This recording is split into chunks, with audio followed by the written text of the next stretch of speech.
A Tennessee law requiring disclaimers about a business's bathroom policy has been ruled unconstitutional.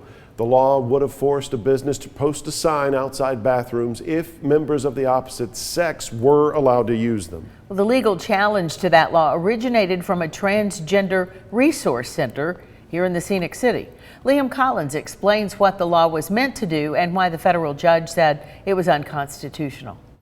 At the time, the state required businesses like these to put signs like this up outside the bathroom, disclosing that the business was allowing people to use the bathroom that did not match the sex that they were assigned at birth. This week, a judge struck that law down, saying it was a violation of the First Amendment. After people came to me and were like, yo, if you put up the signs that are proposed, we're not going to come there. Kai Sayers felt her business was at risk after House Bill 1182 was signed into law. It would have required a sign like this one be posted outside of her bathrooms, reading, "This facility maintains a policy of allowing the use of restrooms by either biological sex." It created fear for me as an entrepreneur, but also as a trans person. It's because Sayers allowed anyone to use any bathroom they wanted at her business in Chattanooga. The sanctuary has since closed, but it was a resource center for people identifying as transgender. I don't want to get in trouble here. Like, we're just now opening this place. Like, we don't want to cause any problems. But eventually she filed a challenge with the state, which went all the way to a federal court in Nashville.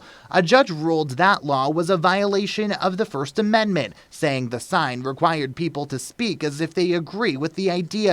Local 3 News contacted Governor Bill Lee's office to ask if there are plans to appeal, but we have not heard back. This does not restrict or in any way discriminate against anyone. Proponents of the law, like Representative Tim Rudd of Murfreesboro, said at a hearing in March it was meant to stop potential violence in restrooms. It's very shocking and can endanger people when if they walk into a restroom that's marked men or women and the opposite sex is standing there. It could scare them, it could provoke violence. But Sayer says the law only targeted people like her and didn't fix any problems her community is facing.